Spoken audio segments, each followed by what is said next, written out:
All right, we're going to call to meeting the June 1st meeting of the West Sacramento City Council, Redevelopment Successor Agency, and West Sacramento Financing Authority. We're going to begin tonight, as we do each week, with the Pledge of Allegiance. So we'd like to invite our guests to join the council and staff in the pledge, which tonight is going to be led by our colleague, Councilman Bill Christoph.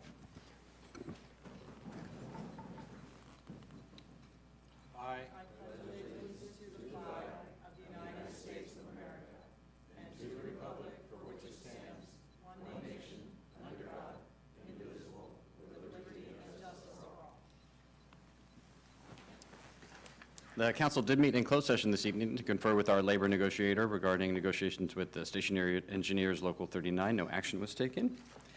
That brings us to item 1A, which is presentations by the public on matters not on the agenda but within the jurisdiction of the City Council. We do ask that anyone wishing to address the council on this or any other item this evening to please fill out one of the yellow cards that's available near the front door and turn it into the city clerk. In front of the clerk is a timer that we use to make sure that everyone gets a chance to be heard, and we ask that all comments be limited to no more than 3 minutes.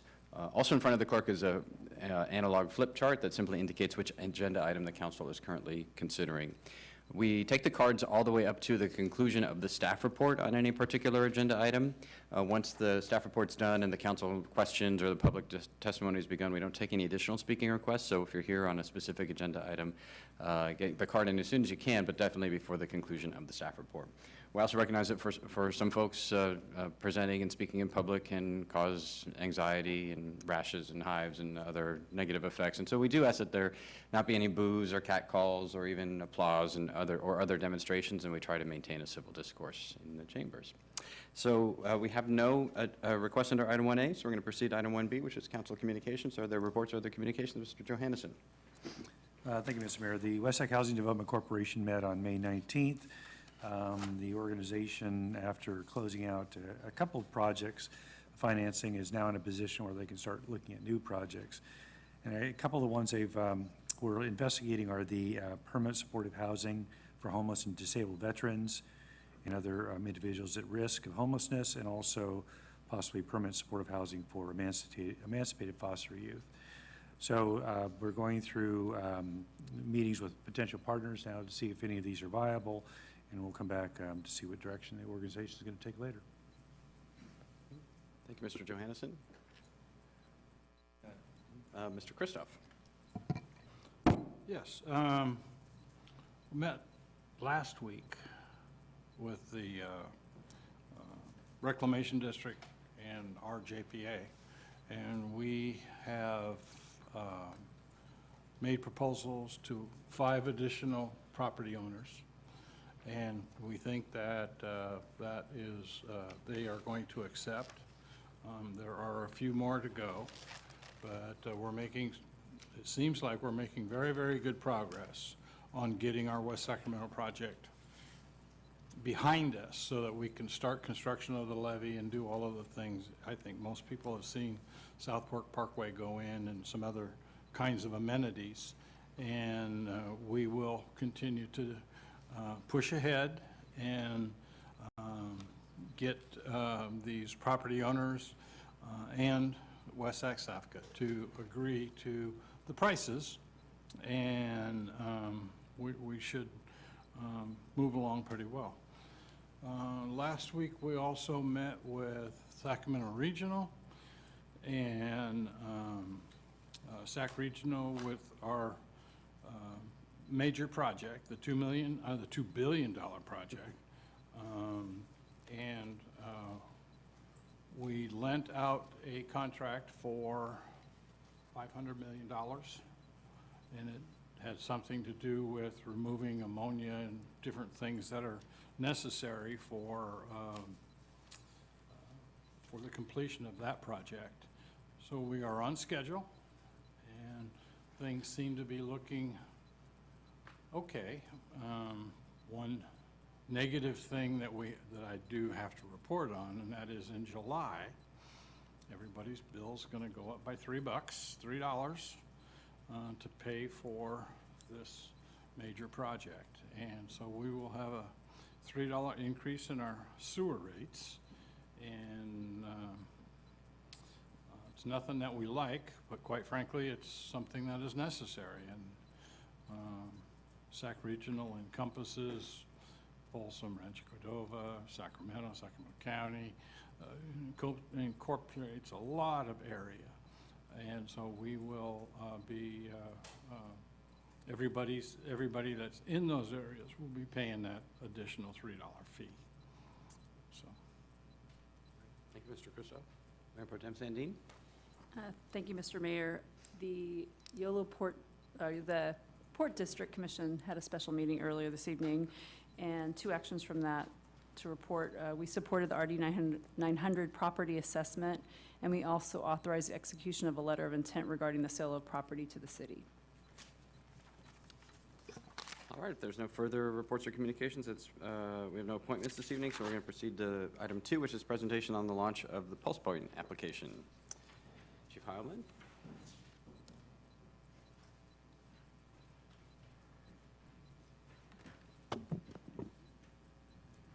Good evening, Mayor, members of council. If you'll remember, back in April, we brought to you a presentation about a smartphone application called Pulse Point. And we are happy to say that we've completed the configuration for the city of West Sacramento and Yolo County, and we're ready to roll out the Pulse Point application. So tonight, we're just going to do a little bit of a demonstration and show a short video showing some of its capabilities. If you can play the video, Chris.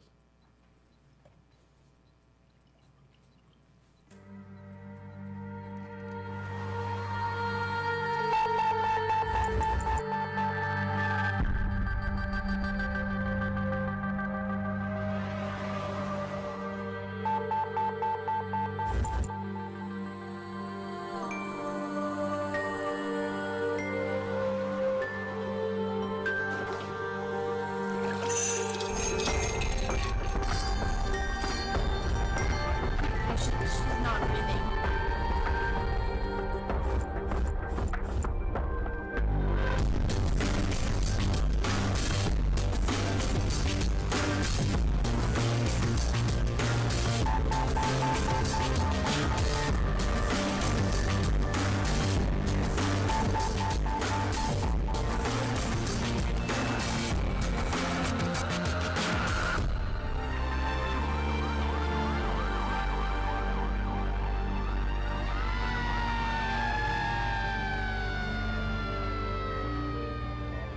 And now to that incredible rescue, all thanks to a very smart app for your smartphone.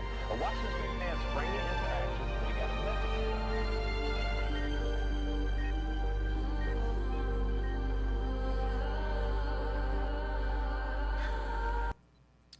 So basically, the application, if downloaded into your phone, will alert you to anybody in cardiac arrest, sudden cardiac arrest within a quarter mile of your radius, and it will alert you on how to get there, and you can begin hands-only CPR, and it is hands-only CPR. We'll do a quick demonstration on it. I have here with me tonight Division Chief Rebecca Ramirez and Captain Mark Hull. They're going to show you, give you a few more details and give you a quick demonstration, and we'll go from there. Thanks. Mayor and City Council, about 1,000 times a day, somebody across the United States somewhere suffers sudden cardiac arrest. And in over 60% of those cases, sadly, no one performs CPR on them. The times that people do perform CPR, it's typically in their own home and not in public places. Armed with Pulse Point in our community, we aim to change all those figures. Pulse Point utilizes crowdsourcing as a force multiplier and gets all of our citizens notified so they can become everyday heroes. One of the first things you need to have when you download Pulse Point is a knowledge of CPR. 4-hour-long CPR classes that we used to have, those are gone.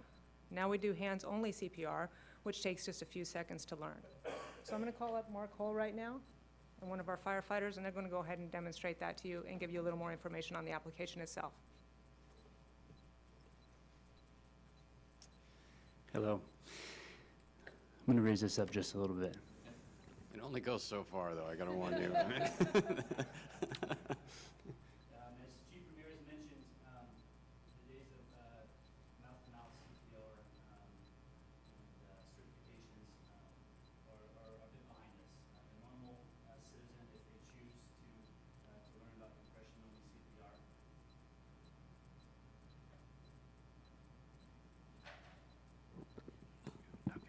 there we go. If they choose to learn about compression-only CPR, it's very, very basic and easy to learn how to do. This app is geared towards that citizen that says they're willing and able to perform compression-only CPR. So Firefighter Morgan here is going to demonstrate this for us. Upon first approaching a downed patient, the first thing we want to do is check and make sure that the patient is unresponsive. So no response given to Firefighter Morgan. At that time, next he's going to go ahead and make sure that the patient is not breathing as well. He can look for the chest to rise and fall. But really, if there's no response from the patient, we're in a good place to start CPR. Firefighter Morgan's going to place one of his hands, the palm of one of his hands, right in the middle of the chest. He's going to place his second hand over the top of the first one, and he can interlace his fingers, or he can just have the hands right on top of each other. He's going to lock his elbows out, arms are going to be straight, he's going to get right over the patient, and he's going to start compressing the chest at a rate of about 100 beats per minute. And the depth that we're looking for, that's a question, is how hard do I need to push, comes up quite a bit. And what we're looking for is about 2 inches of depth on the chest, just about the way Firefighter Morgan is doing it here. And he's going to start doing that CPR, those compressions only, and he's going to hopefully keep doing those until the fire department or the paramedics arrive. And it's as simple as that. That's all that this app is looking for, and somebody can be a good Samaritan and perform these functions and help save a life. Thank you. Okay, so now I'm just going to talk about a few little slides here that we have, some snapshots of photos about what the app looks like. That's the next question that we get quite a bit, is what can I expect when I download the app? We won't walk you through that whole process here, but we will be available after, outside the chambers, if anybody needs help or has questions. Like we mentioned, this is a free app. It's available on multiple devices. The pictures you see here are just for the iPhone, but it's available on Android as well, and everything is absolutely free. When you download the app, you can go ahead and search for the city that you want to follow. The app allows you to follow multiple cities if you work in West Sacramento, but you live in a different city, and those cities are Pulse Point connected. You can follow more than one agency in one city. When you type in the city of West Sacramento, you get a nice little paragraph about the fire department here and the resources and capabilities that we can perform. Tapping in the upper right-hand corner, you'll start to follow the West Sacramento Fire Department. And once you do that, the app will walk you through a few pages that say that you're willing and able to perform compression-only CPR. And it's as easy as that. There's no certification you need to turn in. The app doesn't call you and check and make sure you know how to do it. There's features of the app that can remind you how to perform compression-only CPR, but it's really crowdsourcing those good Samaritans that want to make a difference. The picture on the left is what a cardiac arrest event might look like if one occurred in a public place. Remember, these are only public places. You will not be notified in a private residence of a cardiac arrest. And you're within a quarter mile of that public location. You get a notification, and it's as simple as swiping to the side and the iPhone, and the picture on the right would pop up showing your location in blue, the location of the downed civilian in yellow, and it's an interactive map. You can pan and zoom with your fingers as you walk. The app updates your location, and it can help you if you need assistance finding that patient. It'll give you an address at the bottom, and if you have a sudden lapse in your CPR knowledge, there's a yellow button at the bottom of that page that if you click on that yellow button, it reminds you how to do compression-only CPR. It also provides a metronome, a cadence count to get to those 100 beats per minute. That's it in a quick nutshell for the compression-only CPR portion. The app in itself also has other features that if a citizen chooses to check some settings, you can be notified of other events that are happening in the city of West Sacramento that the fire department is responding to, such as vehicle accidents or structure fires or vegetation fires. These are not meant for the normal citizens to respond to, like the CPR notifications are, but it gives you an idea of what's occurring in the city in case you wanted to find out some more information, or you hear the the sirens and the lights drive by or you see smoke, you might be able to use the app and see what's happening. Okay. Chief Heilman? So, as you know, we're going to do a media event on Friday at 10 o'clock at Station 45. We're going to educate all city employees on the application and train them on hands-only CPR. And we're going to, planning on going to as many public events as we can to educate the citizens of West Sacramento on the Pulse Point application, and we're hoping that someday it will save a life. So at this point, I'd like to answer any questions you might have. Mr. Johansson? Yeah, thanks for the presentation. So is it this populated with the fire department call, 911 call will come in, then it propagates that way, then it goes out to all the apps? Yeah, it's configured through YECA. So we worked closely with YECA and Krista Movoda from YEMSA to configure it so that it works through the dispatch center, because they notify, the Pulse Point application works through the dispatch center. All right, and then the other point, I mean, the CPR took was back in the day. So what do you do with kids? Kids, you know, so there's been a lot of questions on, you know, whether you've been properly trained and so forth, and the answers to those are doing something is better than doing nothing. So basically, kids, the compressions are the same, but maybe not quite as deep. And if you've ever done CPR, you'll know when you're going a little too far. You can feel, you know, crepitus in the sternum area and so forth. So you kind of got to get that feel for it. But doing something is better than doing nothing. Right. Yeah, So, thanks. Yeah. Comments or questions?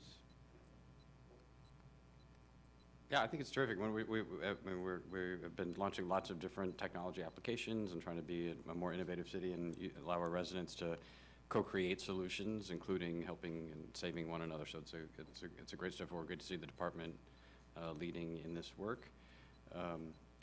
It's also, as we're doing this, it reminds me of some of the larger issues that we have to grapple with, not department by department, but around, you know, data privacy and who owns the data, us or or Pulse Point, the company. I mean, there's a set of those protocols and issues that increasingly are going to have to come here for some sort of policy determinations as we are collecting more and more sensor and phone app data and other data from citizens for good service and for the right reason. We want to make sure that it's appropriately protected. And if I don't want people to know I'm having a heart attack, I'd rather die, right? You know, do I have the right to do that or not? Those sorts of issues that are transcend this application, but they only become issues because we're doing them. We're doing this sort of work. One of the screens I saw earlier, I don't think it was in the video. As it popped up, it showed the locations of people who essentially were nearby that were being notified. Is that only visible at dispatch, or is that, if I'm on the application and I see that somebody is having a cardiac arrest, you know, 100 yards away from me? Is it showing other people that have other the, people? you know, I don't know the answer to that. Do you know the answer to that? No, from my understanding, it will not show the other people who are being notified at that time. Okay, no, that's a good thing. I mean, both for privacy purposes, but also, I mean, the worst place to have you know, some kind of emergency is in a crowded place, because everyone thinks somebody else is going to take care of it. Sure. So if you see on your phone, oh, it's notifying 6 other people, maybe I don't want to get out of line right now at In-N-Out, so I just won't go because there's 5 other people ahead of me. So the psychology is better. It's better just not to share that kind of information. So that's great. All right. Well, other comments? And great presentation. It was really well done as well. And the application has already been utilized in the city of Davis and UC Davis, and Sacramento County rolled it out in January, just FYI. So anyway, thank you very much. We're behind Davis? Well, you know what? We're going to be there next time. All right? Thank you very much. It's all going so well. Thanks, Chief. Appreciate it. Thanks, Chief. Thanks to the whole team. That's great. All right, that brings us to the consent agenda, which is items 3 through 15. The city manager has requested that we continue item 5, which is, right, is it item 5? Yeah, consideration of resolution 16-47, approving the parcel map and subdivision improvement agreement for parcel map 5039, Summer Place Assisted Living at Westgate. And that you have a memo at your desk, members of the council, with amendments and edits to items 4 and 6. As well. Any item that a member, so without objection, we'll continue item 5 to a future meeting. Any other items for separate, to remove, or any separate comment or question? question on 13. 13, also, I had a question on 10 and 12, please. All right, and I have 8. So starting with 8, which is update on the West Sacramento Chamber of Commerce activities. I'm not pulling it, you don't need to come up, Aaron, but I don't know whether we'll have another opportunity. We'll have to make one if we don't, but just, this is an update on the tremendous work that the Chamber of Commerce does under contract with us, but I just want to take every opportunity to congratulate and to acknowledge the tremendous work of Denise Seals, the CEO of the Chamber. I mean, even looking at this item, it's a good example of, I mean, we're trying to make sure that our contract is being appropriately implemented. But under Denise's leadership, we never have to worry about this because she is more passionate about all of our projects that we are contracting with the Chamber for than we are sometimes. And what a tremendous leader Denise has been at the Chamber and for the community, and an outstanding partner for the city. And I just want to, I said a state of the city as well, so I'm not going to talk for an hour and a half, but I want to give my personal acknowledgement to Denise for her work on behalf of the community at the Chamber. She's also been a commissioner since we've had commissions, pretty much, and active in so many other ways, but and a very different way of managing and running and leading a chamber that has made West Sacramento even more special than when she started, and really you can't ask to do more than that. So. Thank you.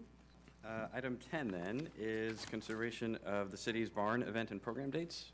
Mr. Ledesma? Thank you. I just had a quick question on this, and maybe just to bring it up a little bit, since it's really visible and it's almost finished, I think, and allow our Parks Director to maybe articulate for the public when we can start to see some events programmed. But the question I did have around it was, in the staff report, it is asking for some council direction on some options. I wasn't sure if that's what you're looking for out of this, or you're just kind of telling us what future considerations might be regarding the barn management and city events. And that podium is really high for you. You might want to lower it. We can take care of that. We have an app for that. Thank you, Mayor, members of the council. Cindy Tuttle, Director of Parks and Recreation for the City of West Sacramento. The item before you is seeking your direction for one of the options. Staff is recommending that we bring a policy back to you for your consideration after it has gone to both the Economic Development Advisory Commission and the Parks and Recreation and Intergenerational Commissions, that we utilize our barn events for city and other civic community type events rather than all of the options that are outlined for you. Our recommendation is that we put a policy together around community and civic events. As far the barn itself, they hope to have it substantially completed on the outside by the end of June. There is still interior work that needs to be done that will be moving forward in the subsequent months. However, they do hope to have what I'm going to refer to as interim events that could be like food trucks and bringing portable restrooms until such time as the interior pods are completed. Excellent. Well, I appreciate the update on it, and again, I mainly want to give some visibility to the project because I get asked quite a bit when it's going to be open, when it might be used, so I appreciate you giving us some clarity on that, so thank you. Mm-hmm. Just to chime in, I agree. I mean, my one regret about the Rayleigh Field agreement was that we never really achieved the vision that we had for the community use days. I mean, we've had occasional use, and they're for a lot of reasons, and we were in a hurry putting that agreement together in terms of building a stadium in 15 months. But that, so it's a good template to an extent, but it's not a good example of success. So just, I mean, we don't want to be in a situation where we've lost control of our days and everyone and their mother thinks that they will just borrow one of our days and we'll waive all the fees and we'll cover the cost. That's not a good option. But we also don't want to not have them used. So being really attentive and assertive about how we're going to proceed with these in ways that are going to activate our objectives. Our objectives as a city for the waterfront, I think, is really critical. So I support the direction here. Yep. Okay, item 12 is consideration of approval of amendment number 1 to the contract amendment in the amount of $60,000 for construction management services with Four Leaf Incorporated to support the solar panel installation and roofing projects. Mr. Ledesma? Thank you. I just had another question on this, just for my own clarification. So the increase of the amendment is an increase to the contract to handle project management. That is correct. Was this caused by us having somebody retire Correct. that was going to So- manage that? And so we're just simply contracting that service back to them? That is correct. We Okay. had two key staffing changes that necessitated a greater involvement by Four Leaf. Okay, because I wasn't clear on that, but thank you for that clarification. That's all I had. All right, thank you. Sure. Item 13 is consideration of changes to the city's outdoor water use restrictions. Mr. Christoph? Yes, the state's making some changes, and it seems like other jurisdictions are making changes, and a number of people are asking me, what are our watering days now? And I've tried to say that, we still want to be vigilant in saving water, but at the same time, I will be requesting with staff to see if there are some additional days that we can water and what they would be. Well, assuming the recommendation goes through this evening, we would lift our current Stage 3 that limits to 1 day full irrigation. Recommended action would be to our customers that they follow our Stage 2 watering restrictions, which is an odd-even schedule of 3 days per week. It wouldn't be enforced, but it's a recommended action. So effective today, assuming this goes forward, it would go to, they could technically water any day they wish to, because we would no longer be in one of our water shortage contingency stages. But our Okay. recommendation is that you continue to conserve by following a 3 day per week. schedule. 3 days per week then? Yeah, it's an odd even schedule that we had in Stage 2 previously. Okay. It's 3 days per week and no specific, what do you want to say, day, like Sunday, Wednesday, Friday? It would be, yes, it would be a specific odd even schedule, so if your address ends in an odd number, you would be Tuesday, I have to memorize, it's Tuesday, Thursday, and Saturday, otherwise Wednesday, Friday, and Sunday if you're an even Okay, address. okay. Yeah. Thank you. You're welcome. Mr. Ledesma? You didn't? Oh. Did you have another one? Oh, okay. All right. Thank you. All right. Okay, terrific. We have a tough communications job here in terms of communicating clearly the lifting of the restrictions, but also what will stay, which is the restrictions on excessive discharge and all of that, and the recommendation. So it's so if we stop saying back when we had a drought, so we'll all have to contribute to making sure that the citizens can get all aspects of that message together, so including council. But this is good news, and a lot of advocacy work's been done by Denix and Marty and the city manager and our colleagues around the region and around the state to convince the state water board to do this action, which I think is appropriate. And I know at one point they were considering something much more severe than this, so it's definitely appreciated. But if our water use triples, then the case that we have been making will be severely undermined. So we have to get it right. So. Yeah, let me- Mr. Christoph. Yeah, so, as the mayor has indicated, if our water use really goes extremely high, we have the ability to bring it back so that we water 2 days a week instead, do we not? Well, at this point, the way the water shortage contingency plan is set, it's triggered by certain things. So the water plan says that if our supply is cut by a certain percent, you can implement certain stages. Or in the case of the state's mandated percent reduction, we were able to implement certain stages. So at this point, if one of those two triggers wasn't in place, we couldn't mandate certain things. Water waste is always in place, as the mayor mentioned. You know, we do have certain things in municipal code that we can enforce at all times. And there's also state restrictions that the governor would like to make permanent that we can start to enforce. But without certain triggers, we can't implement stages unless we include that in municipal code. Okay, thank you. You're welcome. Okay, anything else on consent? Is there a motion? Move consent. Moved by Mr. Kristoff and seconded by Mr. Johansson that the consent agenda minus item 5 be adopted with the modifications to items 4 and 6. Seeing no further discussion, all those in favor, please say aye. Aye. Any opposed? Hearing none, that motion carries. Consent agenda is adopted. That brings us to our time set agenda, item 16, which is a public hearing to consider adoption of Resolution 1448, amending the book of fees for various regulatory activities, products, and services. Mr. Wright? Good evening, Mayor and Council. This item, we have asked simply that the public hearing be opened and then continued to June 15th. We have a number of the book of fees. Some of them required 2 notices and some required 1, and the second notice did not go out.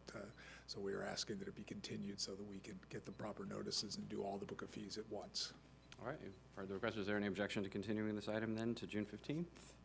All right, seeing none, that'll be the order. We need to open the public hearing and close it? Is that what you were Yes. asking for? Sorry. Yeah, we do need You to did open ask for that, okay, yes. sorry. Thank you, Mr. Kristoff. All right, we'll open the public hearing on item 16, and now we'll continue it to June 15th without objection. That's the order. Item 17 then is a public hearing and report of Measure K and Measure V revenue and disbursements. Good evening again. So first, as usual, thanks to Natish Sharma, our budget manager, and Claire Connor, one of our accounting supervisors, for the great work they do in keeping track of the money that comes in for Measure K and Measure V. We're going to have a very short PowerPoint. So as you can see, this first slide simply shows the revenues that have come in and the expenditures. You can see that our projected for 15-16 is about $100,000 above what we budgeted, and the expenses are exactly as planned, including the below-the-line $225,000 each year that the council directed go to the streetcar operation. So that money is being put aside. You can look down below that there's $2.9 million in the streetcar reserve, and then there's $800,000 in capital that was not spent, the capital portion that is unspent there. So Measure K is doing well. The second slide here is your scorecard, which shows you the percentages on the left-hand side for each of the items back in '02 that the council directed. And as you can see in the third column to the right, the expenditures are well within those expected back in 2002, as has been consistent since its inception. The next is Measure V, which we've added a scorecard on Measure V. It's a little simpler because Measure V, as council knows, is for streetcar and flood. This simply shows what we have done to date. So we have the $3.2 million for streetcar, of which only $488 has actually been expended until the streetcar design agreements are reached. Then we'll start to spend more money there. And then the flood projects, as the council's aware, the 2.8 for Village Parkway and the 4.5 million for Measure V that we transferred as of 2 meetings ago, I believe, from the Measure V reserve for the flood project. So that's our expenditures in that. So Phil? Yes. On that flood project, the 4.5, that's for levee construction? Correct. Okay, thank you. Yep. That's of the 10 million that the council directed. We just moved that money early because we needed the money for cash flow purposes.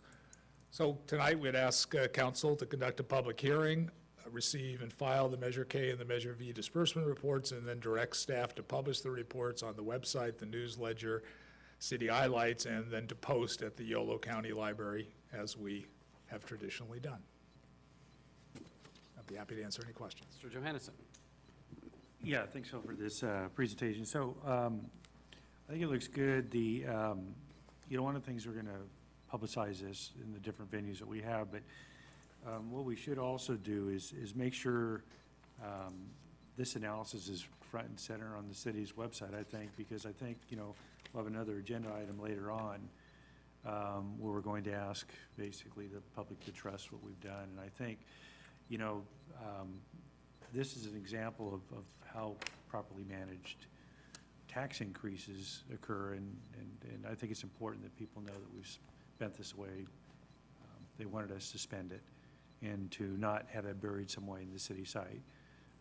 just so it's easy to access. I'm not sure exactly how that would play on the index page of the city site, but And that's one of the reasons staff's asking the council direct us to do an highlight so that we do something that gets out. That usually goes on the front of our website initially, and then, eventually it moves down, but we will certainly make sure that happens. okay.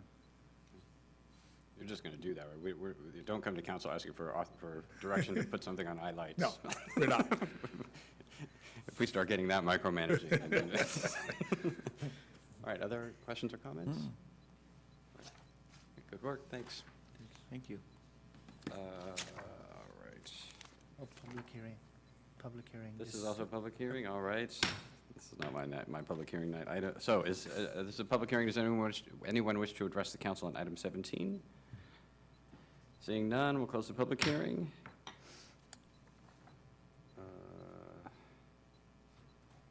What's our motion on the recommended action? Mr. Johannesson? Second. Seconded by Mr. Christoph.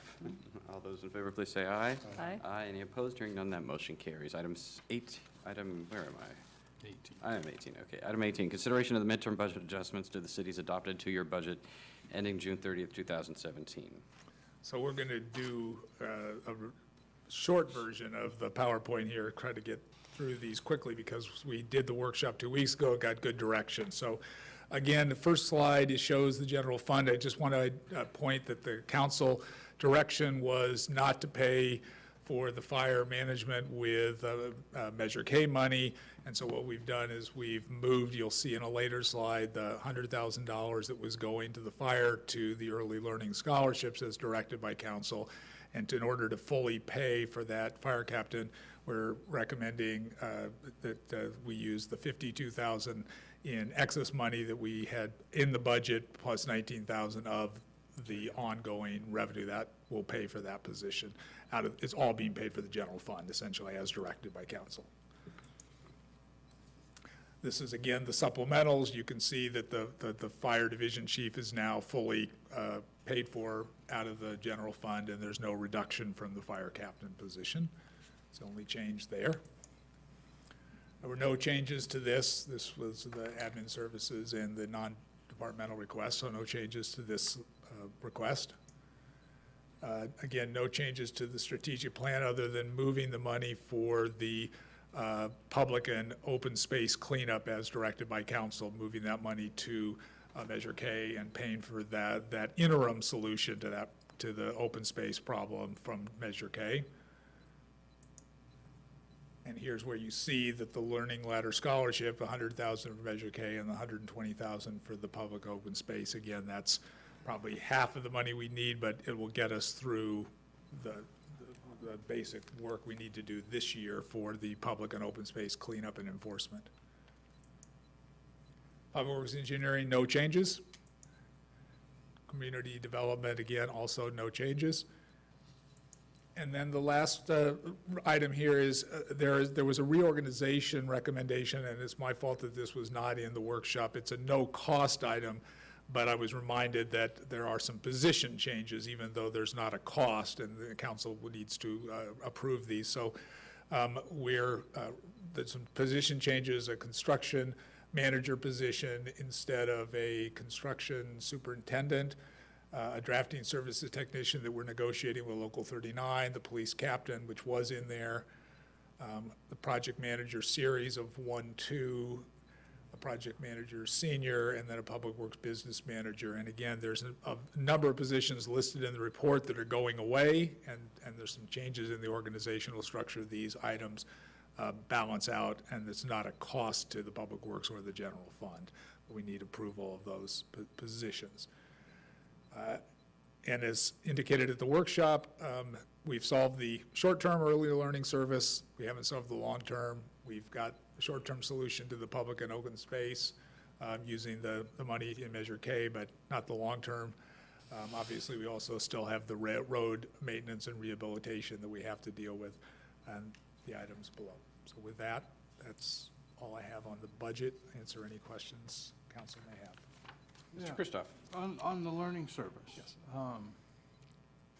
I thought one of the ways we were going to fund that was through grants instead of a general fund expenditure or a Measure K expenditure.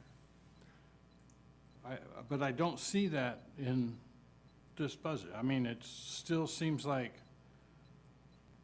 one of the things that was told to us many, many years ago was the fact that we would not use general fund money for that purpose.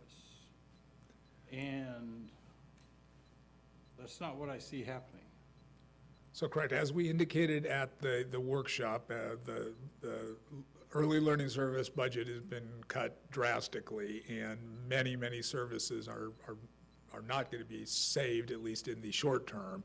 And the budget committee and then city manager reviewed all of those different items, and the one item that the budget committee and the city manager are recommending to council that we spend the $100,000 is the scholarships to West Sacramento families, because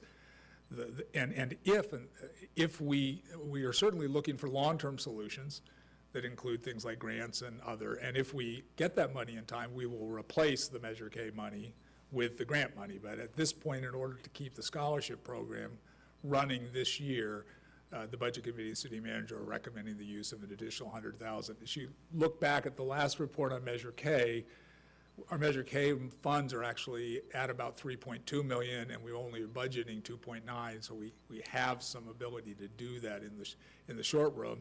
And I think, as the mayor pointed out last meeting, that's an appropriate expense under the Measure K.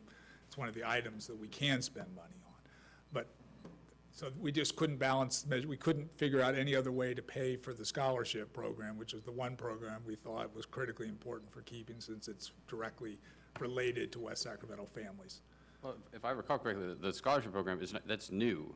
And the scholarship program is essentially enabling more of a cost recovery fee-for-service model. That it's not for the purpose of just buying out the cost. It was as part of an overall financing model that makes sure that families that can't afford to cover the cost but just can't find access to high-quality preschool can get it. But the scholarship program makes sure that that's still equitable. Because under the prior system, we provided it at a heavy subsidy for everybody by just not charging very much. Correct. That's correct. And so under this system, we would charge more, something closer to the actual cost. Right. And have a scholarship in the same way that we do with some of our other parks programs. So this was an attempt to try to reduce the public spending on it. Okay, but at the same time, what happens next year if this doesn't materialize? Because we did have an influx of money that came from waste management as far as, I don't want to say it was a grant because it wasn't a federal grant, but it was a contribution. Sure. I mean, and do we have other kinds of vendors or other kinds of businesses that we can talk to that can bridge that gap? Well, I certainly can tell you that the early learning staff is, that message has been made very clear, and they're working very hard to not only solve this particular issue, but the larger issue of all the other programs that have been impacted by the reductions. And I can't say that I know of one as I stand here today, but I know that they're working on that. Well, one of the areas that we should probably look at would be the various engineering firms that are working on our flood project. I mean, they're making a ton, absolute ton of money. Oh, you know what it is. I mean, millions and millions of dollars, you write the checks. And so, I mean, I think that may be an avenue in which we can at least explore so that they can make a contribution to kids here in West Sacramento. I hear see the ears of the chair of the preschool board perking up. So. Well, all I would say was that I think, Mr. Kristoff, you're correct in that I think this budget's a short-term solution, and we were presented with a report, I think a couple meetings ago, outlining the concerns and issues, and then alerting us that we needed to have a longer-term solution, which includes grants, private support from businesses and community members, et cetera, and that possibly tax increment. I mean, there are solutions that we can look at going forward. But for right now, we had this right in front of us today, an issue to deal with. And I think to the mayor's recollection, it is in fact that going back to a kind of fee-for-service model, but then that would leave some, with that drastic of a change, that would leave folks who have had service on the out of having that option. So I think this was a solution, and I think to your point, Mr. Wright, this is one that can be, from these funds, be focused on early learning services. So I think it's actually, although I understand the concern and the struggle, I think we have in front of us a longer-term kind of problem to solve, but this is just a short-term solution.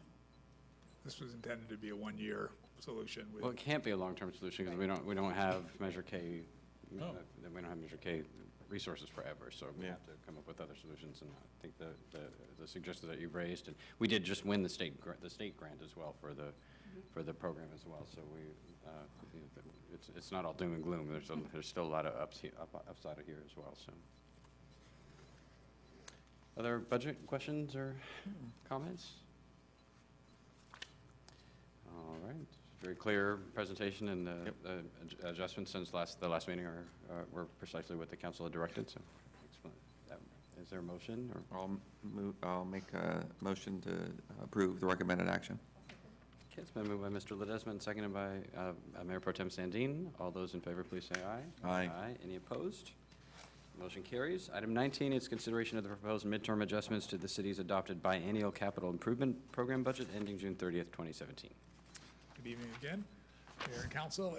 Unless you want to look at the slides again, I do not need to go through the slides because Council, while wanting some of the projects on the last slide that we didn't recommend, the Council did not direct us to make any changes. So there are no changes to the recommended actions from suggested actions from the workshop. So we're simply looking for authorization for the midterm adjustments to the capital improvement budget, although I'd be more than glad to go through the slides if anybody would like to. One question I do have is Sycamore Trail. Yes. We had a group of residents that came in 3 or 4 weeks ago. Remember that? And have we resolved the issue as far as where the trail will go after it crosses the freeway? That is not a finance question. I will have.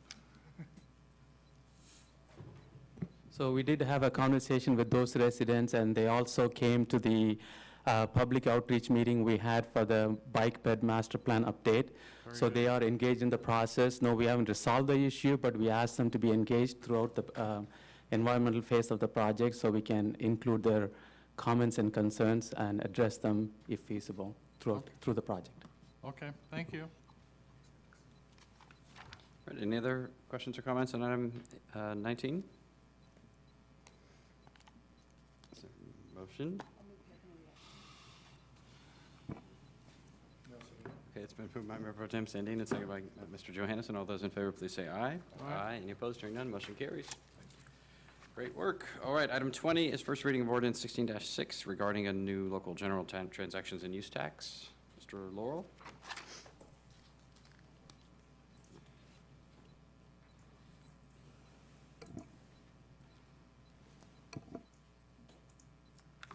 Good evening, Mr. Mayor, members of the council. So this item is a follow-up from the May 18th budget workshop where we received some direction from the council regarding exploring a possible increase to transactions and use tax of 1/4 cent. Since 2003, cities have the option to do increases to transaction and use taxes, and it's different than a sales tax. I just want to make that clear. The state has a base of 7.5%. They also have the Prop 30 1/4 cent that's on the books right now, but cities can do transactions as use tax. Really, the only difference is the tax for things that get registered in West Sacramento are taxed here. So otherwise, it operates practically much like a sales tax, but that's the key difference. It can be raised in multiples of 0.25%. The maximum in a city is 2% unless special legislation increases that cap. And it's a simple majority as long as the revenue is being used for general purposes. If you were to do something like a special use, say because you wanted to bond, then it would require 2/3. So next slide. At the May 18th workshop, the council identified, or staff identified, a few items that had budget deficiencies, and we already talked about a couple of those with the budget item road rehabilitation and early learning being two. We have short-term solutions, but as was said, that we lack reliable sources going forward. The other deficiency that we would note are several strategic plan initiatives that were adopted in the 2016 plan. The list is there. I think that the order of magnitude on each of those is much different compared to one another. Some require a longer-term source of funding to make sustainable, while others may be more short-term. But regardless, there are several budget needs related to the strategic plan. So the city currently has two transaction use taxes. We already heard about Measure K and V. The uses are illustrated there, but mainly what I wanted to point out here is that Measure K is primarily used for operations, while Measure V is used for capital. If you recall, when Measure K was first adopted, it was a half-cent tax, but a quarter of the cent, the capital portion, expired in 2013, and then in 2008, we went back to voters and got Measure V adopted, which extended that for another 20 years through 2033. That money is dedicated towards constructing the streetcar and doing flood protection work. And I will point out the other key difference on, as you're thinking about a local tax, if it's for operations, staff strongly advises it to be a permanent tax. What you would want to avoid is doing something that is a short-term fix for things that are really structural issues with the budget. And if you say did 10, 15 years like a lot of other cities do, just because it's more palatable, potentially, you sort of run into the same problem down the road. So that's just a consideration to keep in mind. So right now, West Sacramento has one of the lowest sales taxes in the region. The combined rate of the cities that are sampled here, these are really our closest neighbors and main competitors when it comes to retail and other tax generators. We're the lowest right now. Prop 30 is included in this, so as of December 31st, all those will go down by 1/4 cent, but will still be, of course, lower. And even with a 1/4 cent increase, we would be on par with Woodland. There are a couple other cities in the region, to name a couple, Elk Grove, Roseville, that are lower. But generally on retail competitiveness, we aren't really in exactly the same market when it comes to some of the larger retailers. These are more of our direct competitors. The other thing to point out that's really unique about West Sacramento is how we actually generate our sales tax, and this would apply it generally to both transaction use and general sales tax. The highlighted item here, the business-to-business share that we get, over 35% of our tax comes from business-to-business. That is almost double, or more than double, what's statewide average and what's in the region. So what this table really shows you is for the average resident in West Sacramento, in terms of who pays the total sales tax, most of our sales tax comes from regional sources that don't, that aren't, our sales tax, in other words, is not derived from most of our residents. Most of it's coming from business to business, wholesale, that sort of thing. So that's not to say, there isn't an impact. There's, of course, an impact on business, but in terms of the direct impact to local residents, it's less of a proportion to them than in most places.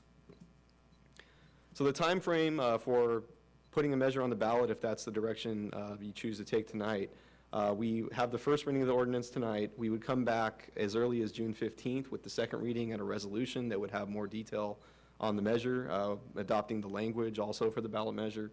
At that point, it would start the clock on when arguments would be due. The council would also designate who would be writing the argument for, and that would be due about June 29th, rebuttals July 11th, and then the election proceeds from there. If it passes, it would actually take effect April 1st. So it's 3 months after the end of the year. And then the only other thing I'd point out here is if you choose to push back the time frame. We do have a meeting on July 20th. We have confirmed, as long as we let the county and Board of Equalization know soon, that's our intent, we can have the second reading on July 20th and still make the clock for the election, but we would need to have that direction right away. So 2 other things we want to point out to be aware of. One, I already mentioned the Prop 30 sales tax is set to expire at the end of the year.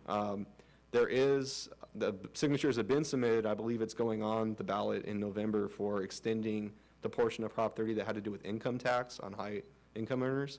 But at this point, there is no parallel extension of the sales tax. So as of right now, what we know is that the sales tax will go away. It will not be proposed for renewal through a statewide proposition. There's still a little bit of time for that to change, but all indications are it's only going to be the income tax.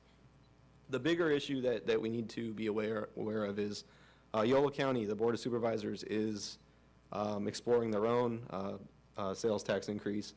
They're weighing whether it would be a 1/4 cent or 1/2 cent. That's about the extent of what we know on the details of how, in terms of the specific measure. We don't know what they're looking at in terms of a sunset date, but we know that in the initial report, it was contemplated as a 10-year measure. We also know that the potential uses that the county would be looking to fund do have some alignment with some of the things that are issues for us. But there's a few things to be mindful of on that. So first of all, there's an issue of local control.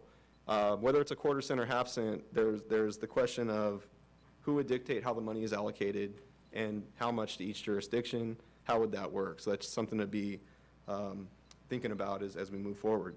Related to that, the total funding. If it's a 1/4 cent, that issue of local control becomes that much more amplified because now you're talking about a lower pool of money.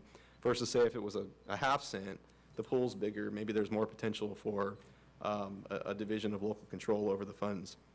And then finally, what I already mentioned, the term. As I said, staff wouldn't recommend a limited term on this to solve the issues that we have. What we have are structural issues that we're trying to solve through the budget. This isn't a capital expense. There are some in there, like road rehab, that could be, but that's still a temporary solution. So if the county is looking at a limited term on a measure, from our perspective, that's something to be concerned with to address the issues that we face. So finally, our recommendation is to proceed with the ordinance tonight with the first reading for a 1/4 cent measure.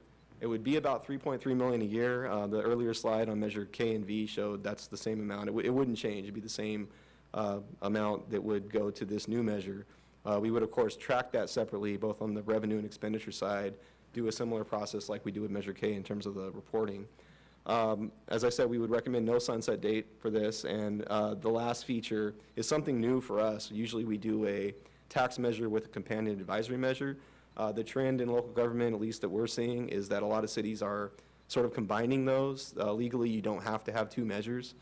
So the language, and you can go to the next slide, that we're recommending is a combination. It states the legally required portion about how much, and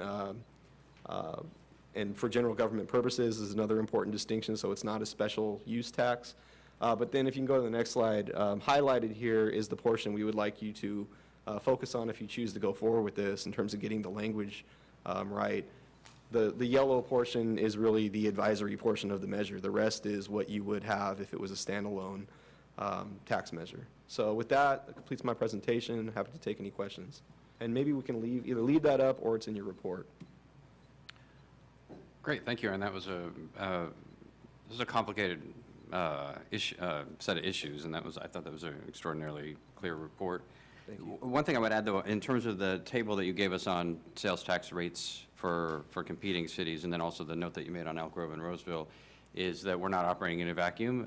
The Sacramento County through RT and the Placer County Transportation Planning Agency both have 1/2 cent measures on their ballots scheduled for November.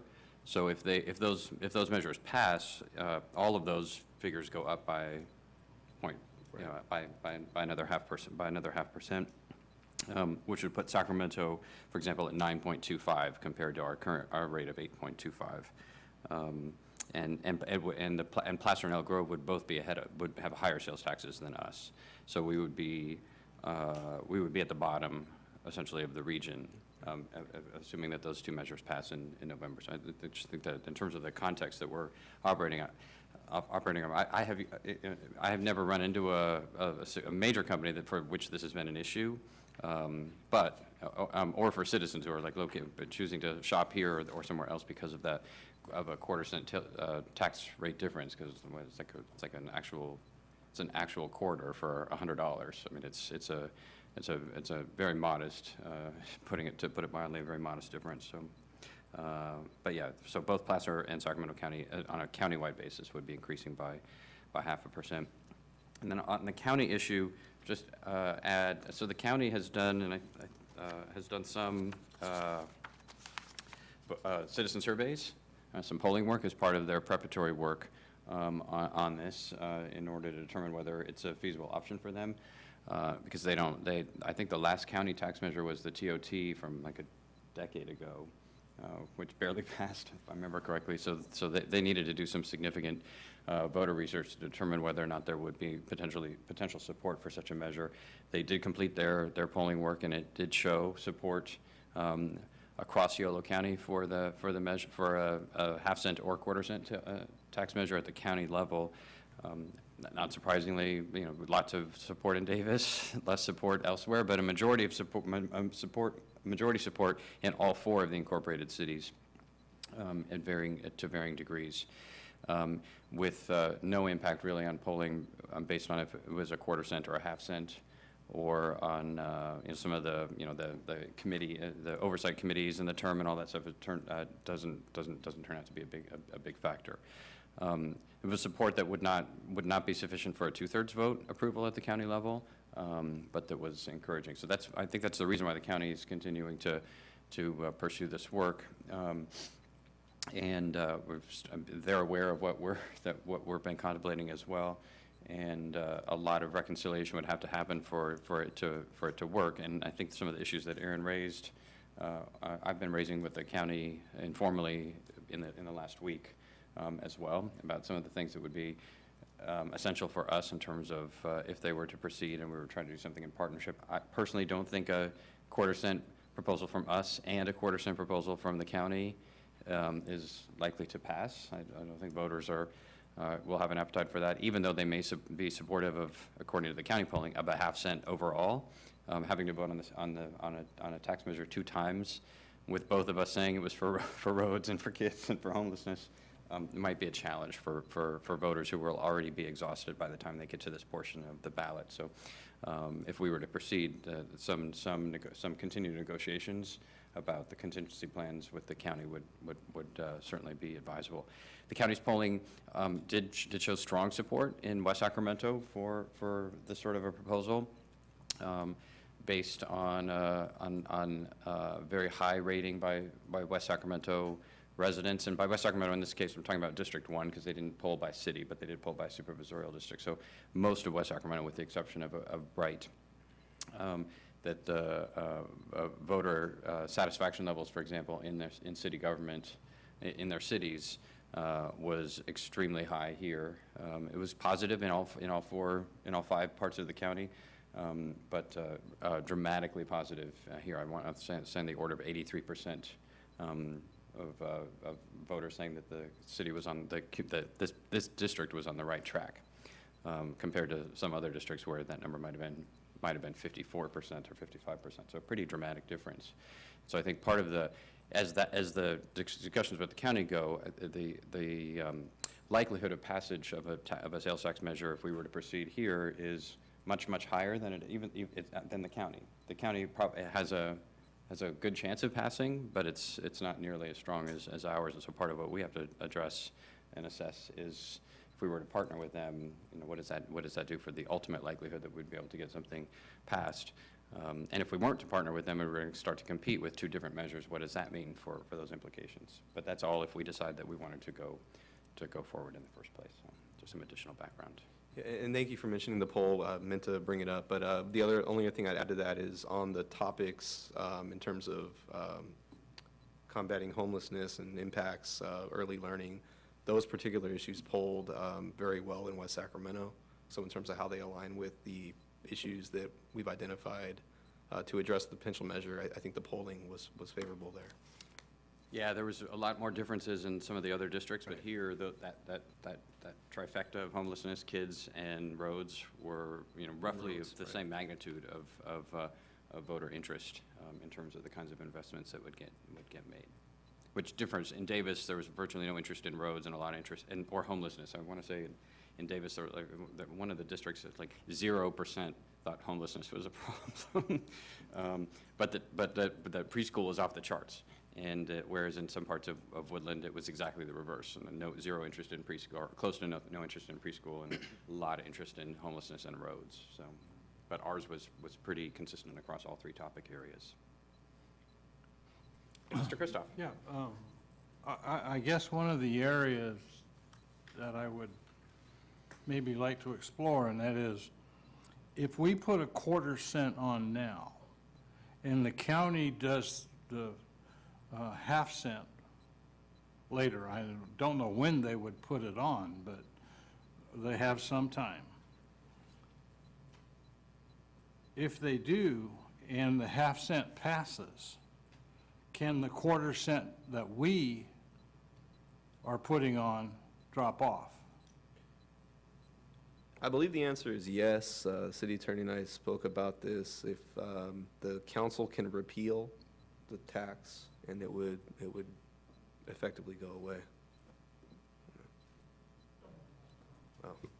But yes, it ultimately is the council's decision on approval or repeal of the ordinance that establishes the tax. I don't know how often it happens that you have a ballot measure where the voters approve a tax and then the council decides at some point to cut it off. Well, no, because we would get supplemented by the quarter-cent from the, Right. from the tax from the county.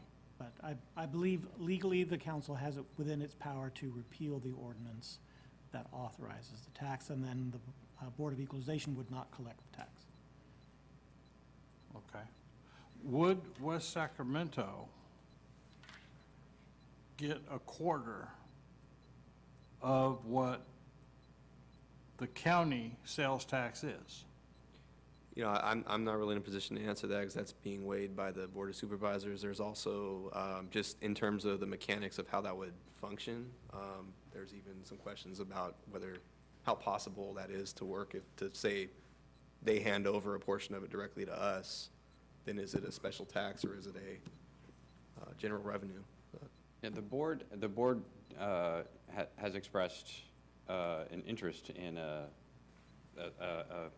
sharing model, essentially, or or a pass-through model, depending on what kind of language that you want to use, that would pass through a quarter-cent to the incorporated cities. Whether or not that's possible to achieve legally, and whether it's possible to achieve in the form of a general tax, are the two compelling legal questions, which for some reason in 16 hours, the attorneys have not all been able to settle. So that's one of the live questions of whether it's possible, but they definitely are interested in that. I think it would be unlikely that the board would put a half-cent measure on the ballot at all if we were to put a quarter-cent on the ballot. They might put a quarter-cent on, but I don't think they would put a half-cent on in addition to our quarter-cent, because Woodland's quarter-cent, their equivalent of Measure K is expiring in 2 years, and so they are proposing a measure this year to extend it, or they're contemplating that. In this November? In this November, right. So it could be, if the legal issues could all be worked out in a way that met the test for the state law, but also met our needs, right? Because I think the initial view of the county board was, well, we'll just adopt a resolution declaring our intention to give the money to the cities, which at least from my own perspective, that's not sufficient, because it creates too much leverage point essentially over the county, and they would demand that we revisit our property tax share agreement, or it has to be intercepted before it gets into the board as an allocation for that to work. But that very mechanism, though, whether that constitutes a use and therefore a special tax, is really the big legal question. But if you could solve that question, then it would then by splitting it 1/4 cent to the city and to the county, Woodland could then choose not to proceed with its renewal and we could do this, and we could proceed not to move forward with ours. We don't know that yet, and so I think so that's why I would support the staff recommendation for tonight, is that in order to stay on track, we would need to, this is our only chance really to approve the first reading, but we wouldn't have to approve the second reading until we knew for sure what the county was planning on doing and whether it would work for our interests. Because I think it is going to be imperative that if we have a quarter-cent that is on our ballot, it is going to be imperative that the people understand what services are going to be impacted. What are we going to use the money for? I think that's very important for that kind of an explanation to be also incorporated on the ballot. Now, if it's a half a cent from the county, I don't know if they'll spell out what they want to do with that money. And even if they give us a quarter, can we then say, this is what we want to use it for? It's this, this, this, and this. And legally, can we do that? Because I'm not sure that, I just don't know where the county is going with their full half cent. I don't know what they're after. Well, so the good news about the legal issue is that if the county were to put a general tax measure on the ballot and we were to get an allocation of it, it would have to be at our discretion how to spend it. That's the nature of a general tax measure. So the county could not say, here's West Sacramento's money under this kind of a procedure. And I want you to spend it on this, this, and this. Right, so no, they couldn't do that on the basis of what ballot measure they put before the voters, right? They could not say to the voters, do you want to do this half cent, a quarter of which would go to the cities, and the cities would then have to spend it on the following things? It must be for general purposes. Now, the county could have a such as statement, just like we have contemplated here, and I know they are contemplating such a thing, that actually sounds almost exactly like ours. Roads, and they're more focused just on preschool, not the rest of the kids' agenda, but otherwise it's pretty much the same. So that language would encompass the kinds of things that we've talked about without tying our hands necessarily by the county vote. Mr. Johannesson? Yeah, I think strategically it's a good move to pursue this. At least it gives us the opportunity to negotiate further with the county. And it also gives us an opportunity to personalize how our quarter cent is going to go and maybe to be creative, whereas the county is going to be more of a general, county, and there's obviously needs there, but this allows us to get into some of the more creative things we've discussed. And not only that, be able to basically get out in the public and talk about these priorities of what we want to do with the money, a little more specifically than just generally roads or generally education, but maybe specifically what education we would like to do. What we want to do with parks and trails, what our ideas are about homelessness, those types of things that are really very personalized to West Sacramento. That we won't have that opportunity if it's just a general county campaign. Okay. Mr. Ledesma. Thank you, Mr. Mayor. And I agree. I'm supportive of moving forward to keep us on track from a timing perspective, but I'm interested in how we proceed. I agree with our colleague, Mr. Kristoff, in that we really need to be clear on A, what our priorities are, and B, that we're transparent to the community. We've done an excellent job of communicating to the community what our intentions are, whether it's the measures we talked about earlier in today's agenda or Measure G or whatever it is. We're very clear about the intent. I agree with staff as well to be careful on how we word when we get to it, how we word what we're going to use it, and so that we're not, I don't want us to get in a situation where we're dependent on this tax for core services of anything. So or have to use it for core services. So again, I'm in agreement that we need to keep talking to the county and making sure that we get what's right for West Sacramento and our needs, and if it matches up with what the county needs, then it can be a win-win. I'll be supportive of that. But for now, I think we need to keep this on track and keep moving. Mayor Pro Tem Sandin. Thank you, Mr. Mayor. For me, talking about proposing a tax is and I'm sure for my colleagues, is a very serious matter. But when I look at the way we've been so prudent in all of and balancing the budget and doing our work, this set of services and initiatives those are the things I hear about in the community, and we really do have a need to have more resources to address some of these issues. And so I think it's on us to actually move this forward and allow the citizens to then voice their opinion. Do they want us to invest in these areas? And so even though I know this is it's a very serious matter, and then it's complicated by the context, what's happening at the county and surrounding us, I do think we need to move forward again, because these issues keep coming up, and we don't have the resources to address them, so, in my opinion, sufficiently, or for the premier city that we are. Yeah, I agree. When we did measure J&K, it was even more general than the language that we're using here. But the idea of making the kind of investments in things and places that you can't fund with new development, because new development and impact fees have been they're the only real area for, and so that's limited in terms of what you can do and where. And so to spread prosperity and investments and amenities throughout the city, that idea, and to make investments that would just make this a better place to live, work, and play, so that people would want to pay property taxes here and start their businesses here and pay their sales taxes here, which worked, right? The fundamental idea was let's use that sales tax from a little over a decade ago to fix up the kitchen and make our front yard a little nicer and whatever, and it will increase our wealth as a result. That's exactly what has happened, so that our other tax revenues, the core tax revenues that support police and fire and parks and our staff and the basic services that we provide, have all been able to improve and strengthen dramatically as a result. So it was a very smart investment, and essentially that's what this is again, which is saying here, there are areas where we have some challenges that we must address if we're going to continue our miraculous success in this community. If we have to deal with homelessness, we have to deal with significant unemployment and some limited prospects for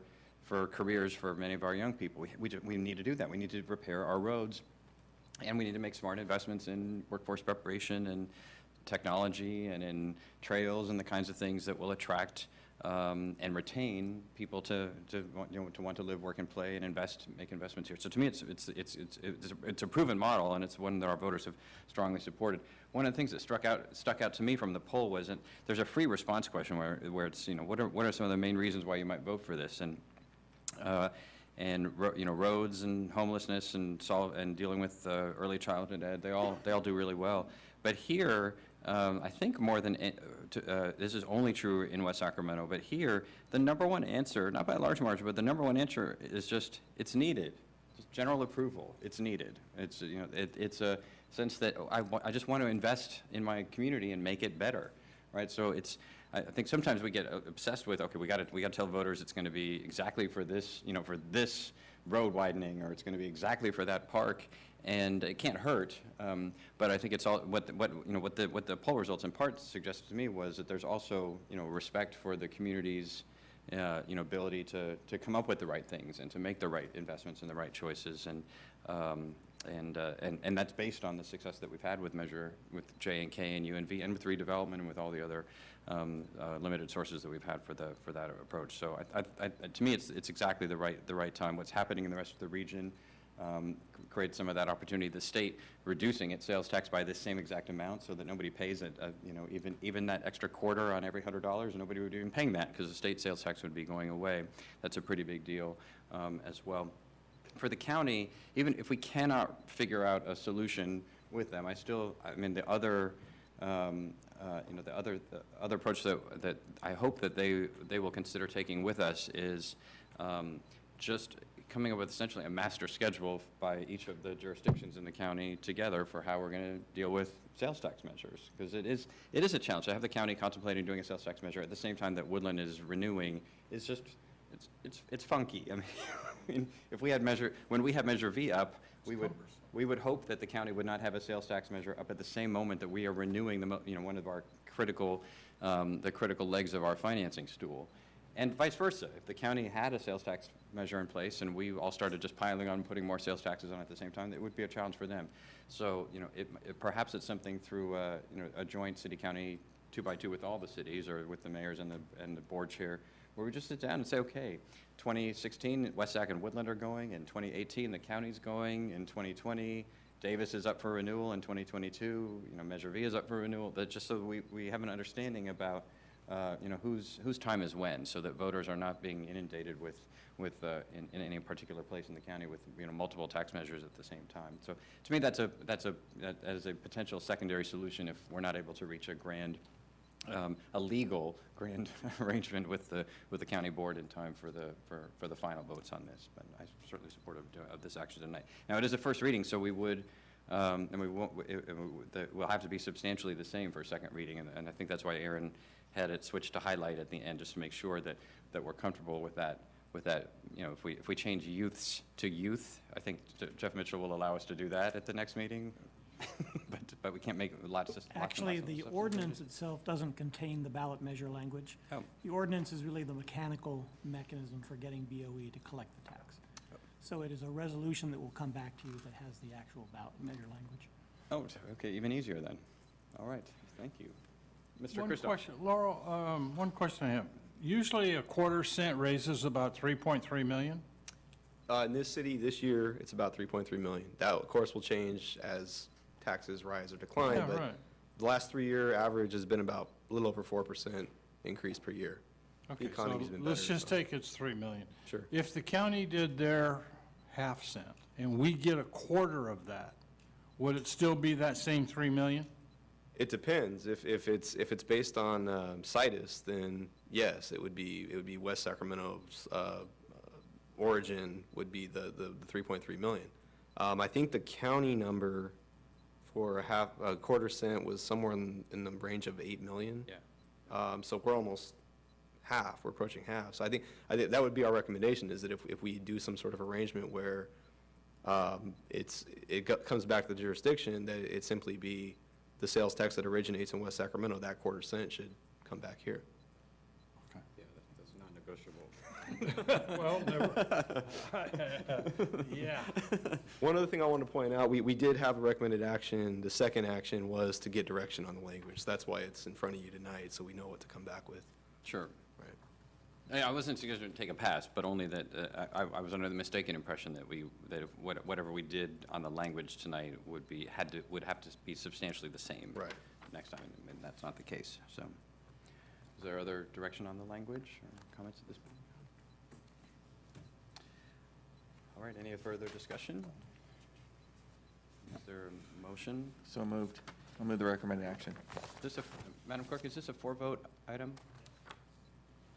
It is, 4 votes. Okay, then it's been moved by Mr. Ledesma and seconded by Mr. Johannesson.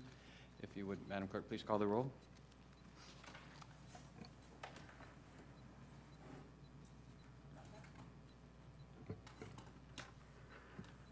Councilmember Johannesson? Yes. Councilmember Ledesma? Yes. Councilmember Kristoff? Yes. Mayor Pro Tem Sandin? Yes. And Mayor Cabalden? Yes. Thank you. All right, thank you. That measure carries. Thanks. Thank you very much, Mr. Laurel. Item 21 is status update on the design of a process to develop a comprehensive transportation strategy for the city of West Sacramento.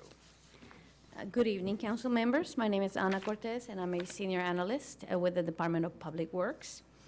And so tonight, we prepared a very short presentation for you so that we could revisit one of your decisions in your earlier strategic planning sessions, in which you identified the creation of a transportation strategy as one of your priorities. Next slide. That request originated from the realization that we have a number of transportation elements in our city, from streetcar to taxis to alternative transportation networks that include Uber and Lyft, buses, we have paratransit, we have private shuttles, bikes, trails, roads, and depending on which member of the community you ask, there may be other forms of transportation that exist in the city. However, these elements are not always connected. The request was, can we look at different ways in which we can take some of these dots and start putting them together so that they paint a better picture for the residents of our city and for the workers in our city, so that they can take advantage of all these elements in a manner that is comprehensive and coordinated. Next slide. So the vision at this point, a vision that we'd like to share with you and get your direction, if in fact we are hitting the mark, is that we want to be in a different place. We don't want to have disconnected elements. We want to be in a place where we find safe, efficient, diverse transportation options for residents of all ages in our community and for workers. The example that we're providing here is just, again, as an example, is if we were to look at how to improve connectivity, for example, we would look at alternative transportation, such as Uber and Lyft, also private cabs. We would look at paratransit, bikes, buses, the potential streetcar, any future types of transportation modes, as well as any other elements that may come through the discussions. So the idea would be to take these elements and try to find a way of better connecting these components. To do this, next slide, to do this, what we are presenting to you right now is a process. So we're bringing a process for your consideration and for you to provide us with direction. The process involves the identification of a facilitator that would help us convene a number of stakeholders, and we list some of those potential stakeholders in the report. The idea is to convene folks. Think of it as a brainstorming session. There are no bad ideas, to put absolutely everything on the table. We invite folks, hopefully folks come, some entities may choose not to come, but no one can say that they were not invited to be part of this dialogue. The ideas get on the table. Then there is a time for analysis and refinement of those ideas. That's something that can be done internally. We will invite stakeholders. We would use consultants. We would use STEP interns. I mean, there's different ways of basically crunching that information and then bringing it back to present the actual strategies to the commission. We have the Transportation, Mobility, and Infrastructure Commission. Bring it back to you for your input and to make a determination if in fact some of these strategies make sense and to be implemented as programs. We would also bring to you work plans. One element that we're very sensitive to is the idea of not just bringing to you yet another plan to be in somebody's desk, but to bring that attached to a work plan that identifies the what, the who, the when, and the how. What is being done, who is the lead, when is it getting done, and how it's getting done. And that's a strategy for us to make sure that we're holding the different staff members that are participating in the development of the strategy accountable for actual results and not just nice academic ideas. And so with that said, the next slide, we solicit your input as far as the ultimate vision that we have attempted to articulate here, the process itself, if there are other stakeholders that we might have missed, the timeline. Key here is that we envision this as a quick planning process. This is not a 2-year process, but in fact something that will be done in between 6 to 8 weeks. We have a couple of meetings, we crunch data, we bring it back to you. At this point, our target is September to be bringing the actual strategies that hopefully connect some of these elements. And then, of course, any programs and activities that you definitely want to see in that final product that is coming back to you in September. Any input, comments, questions? Mr. Johannesson? Yeah, I'm normally, I like facilitated discussions, but I kind of think this is, I think it may be going in the wrong direction in terms of how this is done. There's a number of Department of Transportation, Federal Transit Authority models and examples of transit. And in fact, for example, there's a Mobility on Demand sandbox program that the FTA is working on. I just get the feeling that this is kind of recreating a wheel that's already been done, because one of the things that is not really obvious here is you have to identify the barriers. And then once you have the barriers and you look how to overcome that. For example, one barrier could be housing is too far away from a transit line. So one of these strategies for transit, it's not going to be immediate, but it's going to be long-term, is, coordinate housing policy next to transit line, that type of thing. There's actually federal and state priorities in that regard. So I think there's got to be research out there on how to increase mobility in cities. And this is probably done by private sector, by Uber or Lyft or whoever, or by Google, or a number of organizations, to maybe start with that type of research and then go from there. I'm not sure how a stakeholder meeting, obviously people want better transportation. I'm not sure how productive that is, and if it's going to be a short-term program to try and get something up and running, I'm thinking, why recreate the wheel? Why not start with a program that maybe is a best practice somewhere else, or maybe it's something that a private sector has developed. So, I'd like you to at least take a look at that. Definitely, we will do that. Thank you.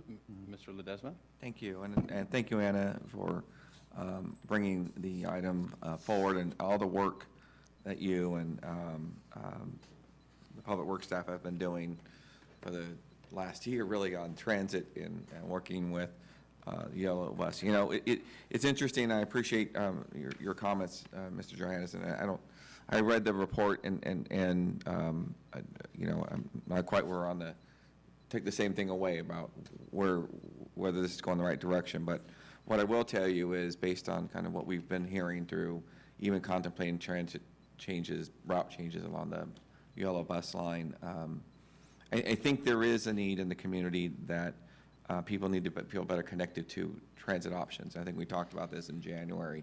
This kind of if the city took a hold of a strategy, what would it look like? And with the YCTD bus routes and fixed routes and paratransit, and knowing where that's going on its own as a transit asset that we invest in every year through federal dollars that we get allocated to us. How does that fit? And how do you, if you just looked on its own, transit is this, there's barriers to it, right? Are you close to a bus stop? Is it getting the ridership it needs, which is what we're dealing with in our current situation. But what I realized, and even one comment from one community member who was that even if transit isn't reliable, I'll just get on my bike and I'll ride because it's pretty easy. And which kind of stunned me for a moment, because it's part of the transit solution, but we just don't articulate it as we talk about biking, we're starting to, I will say, but we don't really, as a city, address it as part of the, I guess, as part of the conversation. We think of transit, we immediately go to, it's a paratransit, it's a bus, and maybe there's a cab in there. And I think part of what I'm encouraged by, at least the conversation, more so on the action, is the need for trying to do something relatively quickly and not trying to do something, do a 2-year study for a plan, is that there's probably stuff already available to us. And I know staff has looked at this in a way that if YCTD can't, for instance, maybe find that first mile, last mile connector to a park and ride situation we might contemplate at the Southport Town Center, maybe the Lyft pool or Uber pool will help make up that gap. But how do we engage that if YCTD isn't able to or doesn't have the capacity to? Could we do that? That's at least the thought process I was hoping for out of this, and we seem to be getting there now. Is it perfect? That's what we're here for, to sort of, as I think as a council, is to think of what else we need to add to this, and I appreciate you asking for feedback. But again, I think that our staff has been looking at this in an action-oriented way, so that our community could feel differently about transit and address and approach it differently. I think it's been I think things have been done. We've seen, at least I've seen it, how things are being done in other cities. We're hearing about other cities that are connecting. It's just not about Uber and Lyft, but they're using it as an alternative. We've become, I think, very proactive on our bike master plan and how we address bike as an actual transit opportunities. The rainy season here is not very long, and you can commute on your bike most of the time. Even when we had the May is Bike Month event at the Southport Town Center, there were people there who were expressing opinions about even using bus service at that point. So I think people feel the connectedness, but because it's the bifurcated governance over it, it doesn't really come together. So that's the part of the conversation at least I wanted to add for the council's perspective, if they can just think of it as we're now the holders of a kind of comprehensive strategy, for lack of a better term. But how does that land on one of our residents? I'm interested in hearing from them, and in fact, I was going to ask both of our tech-savvy council members, the mayor and you, Mr. Johannesson, how to engage the community on these sorts of matters without, I know we have meetings planned, and those are sometimes you kind of get what you ask for, right? You have a meeting, and we did the Yolo County transit meetings, and the bus riders showed up, and you only heard their perspective. But we had another meeting where you had, at the Southport Town Center, and you had people who don't ride the bus very often, who all of a sudden said, you know what, that wouldn't be a bad idea, and they never rode the bus before. So how do we, I'm interested in kind of elevating the conversation, not just about transit, but making sure we get people engaged about what would be the options, what would be the, how could we better empower them through our city. We were just talking about services necessary for improving roads or educational opportunities for our youth. But how do people better connect how can they better connect to the city to their transit options? And how can we facilitate that as a city? I think that's what I'm after. So again, I'm encouraged by what you're bringing to us, because it's I can feel maybe the sense of urgency to try to do something and pull it together. And maybe we have some work to do on the substance of it, and that's okay. That's what we're here for. But again, I'm encouraged by kind of the action orientation that the staff has had on this, and look forward to hearing the other ideas that the council has. Thank you. Thank you. Mayor Pro Tem Sandin. Thank you, Mr. Mayor. This conversation is really helpful, because when I was reading the report, I was thinking comprehensive transportation strategy, and I'm hearing from my colleague, it's different for me if it's a comprehensive transit strategy. It's just, for me, there's a slight differentiation. I too appreciate the kind of focus on let's not do planning and studying and planning and studying and planning and studying and then have something sit. Let's move forward and try to understand where there are gaps, and then how we can move forward to have a stronger, more connected system. With that in mind, when I was reading in your request for some feedback, I kind of honed into who the stakeholders were, so I kind of got right into we're moving this forward, so okay. For me, there were some potential additions to the conversation, including the school district, because they have a heavy impact on mobility around the city in the mornings and afternoons. I know you're asking for input, so. Yes, thank you. And then I believe that AARP has some transportation expertise, and so I think that since we're a designated city, I think we could look to them for some input. I also know we have a very vocal group of horseback riders through West Sac Trail Riders Association. I don't know, again, but if we're going to transit, then that changes it for me, obviously. And then we also have the bike share program coming through. We'll have a stop along the way. So again, having the room, you fill the whole Galleria with this conversation. So I do think this is a very ambitious discussion and moving something forward. But I think we keep being asked, like, how can I don't want to be driving my car, I want to do something else, but I don't know, like, how I can do that if the bus stop is a mile away from my house, things like that. I think that's what this plan is trying to ask and answer and move us forward. Thank you for the input. So I would, I want to completely embrace Mr. Ledesma's enthusiasm and speed and Mr. Johanneson's approach. Because when I read it, I got the same feeling about there's definitely a commitment to actualize what the council has described. But it didn't, neither the word transportation nor comprehensive nor strategy seemed like any of those things were going to emerge from this process. So inviting Walk Sacramento and the TMA and all of the usual suspects to a room, even with the best of facilitators, is not going to produce the sort of breakthrough innovation that is both needed and that is possible in the work that we're doing. And so this is the kind of design that you would use to update the transportation element of a general plan, as opposed to really, okay, what can we do that is significantly different, that may trample on some of the core interests of some of these folks. All right, and asking real questions. Okay, is the TDM approach, does that actually work? If you try to do that in a stakeholder facilitated group, because that is like a threat to the existential viability of one of the organizations, that quickly goes away because nobody wants to have confrontation. Right? If you say, let's engage Uber and Lyft, well, the taxi folks and the bus folks are like, no, we don't want that. No, what we really need to talk about is maybe if we produced a brochure that we can hand out to bus riders that tell them when the bike share is open or something that threatens no one's interests, then that's a topic we can talk about. And that's what I worry about, that this kind of a process is going to won't result in the kinds of breakthroughs that I think we're hoping for and that we could leverage, both with the kind of technology that we have been adopting, with our unique position of being able to, we couldn't say, here's what we want a transit system to do, and we are inviting YOLO Bus and RT to both bid to us to do that. They're not going to suggest that. If we invite them to the table, they will say, we do this and you do that, and the city's just going to have to deal with whatever we provide. But we have more market power because we happen to sit legally in both of them. And so I think we can be more aggressive. Maybe this is the sort of thing an innovation team inside the city manager's office can be working with Public Works.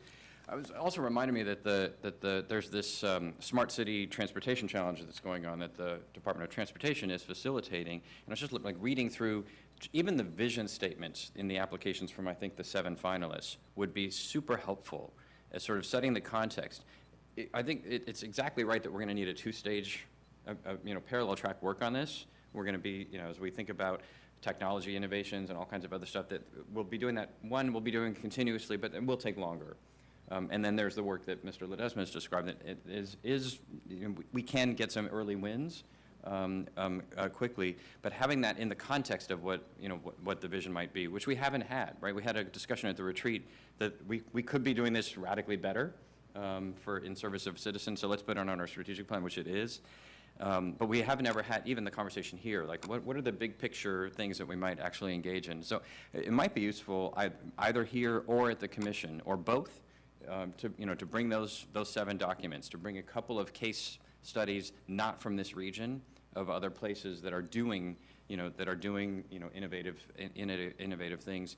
Even if we don't pursue those, they will help to spark our thinking about what's possible. And even if we end up then at that stage saying, we do want to convene all the usual suspect stakeholders, at least we'll be giving clearer direction about what level of outcomes and transformative impact that we're trying to achieve.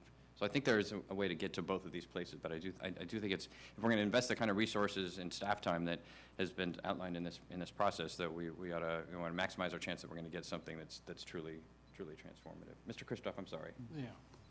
Well, the problem with all of this is transit does not work. Transit is broken all throughout the United States. There is no transit system in the entire United States that makes any money. So I think that you're headed in the right direction. I mean, I think that your creative thinking is starting to at least excite me a little bit, and I'm hell on transfer, but it's starting to excite me a little bit, because the other day I drove to Southport. It was, I can't remember the time, line 35, one person on a bus. I mean, we would be better off to supply a taxi or supply a number so that somebody could call a taxi to pick them up, and we'll give them a voucher. Or the same goes for Uber, or whatever it may be. We would be so much better off from a financial perspective than by having these buses run all around and do nothing. So I'm sort of excited about your plan, and I really love your enthusiasm. I mean, you seem like you're into this. And so I'm pretty excited about that. But I don't know what it is about our infatuation or people's cities' infatuation with transit. I don't understand what it is when they can't make it work. There has got to be a way to make it work. And I don't care if it's giving them a voucher for Uber or a taxi or whatever it is. There has to be a way in which we can supply our citizens with, especially, one of the areas that's real tricky would be paratransit. But I think that we can make that work. I think that you could have, a special paratransit kind of vehicle that gets people to doctor's appointments and all the other things that they need to do. But anyway, so, I mean, that's my 2 cents. But I like where you're headed. At least we're trying to brainstorm some ideas that might work. I mean, we all can just throw money at it, but I just don't think that that's the proper approach. Mr. Ledesma. Thank you. And this has been a great discussion for at least me. I would tell you, I think the public is craving something to break through. I think people get stuck in traffic on Jefferson, or they get caught on the ramp to Highway 50, or crossing the bridge at Tower. And I think they're hoping for a better way. And I think what I thought of this initiative when we talked about it in January was, and been on the board now for 2 or 3 years at YCTD, they're a really good bus provider. And you're right, they're managing a 1950s model of operation, and we've got to understand that's what it is. It is what it is. It's part of how it operates. But what more can we offer as a city? Just as the school district provides a certain level of education, we're looking to offer more educational opportunities. And I think you're exactly right about how we approach this. Is it us that provide the Uber voucher or the Lyft voucher? Is it us that makes biking, which we're already doing, making bike lanes much more accessible, much more safe? Or is it us that provides, looks at helping a nonprofit start a bus service for the elderly to get them off of paratransit, which is costing us tons of money? We can reallocate those dollars.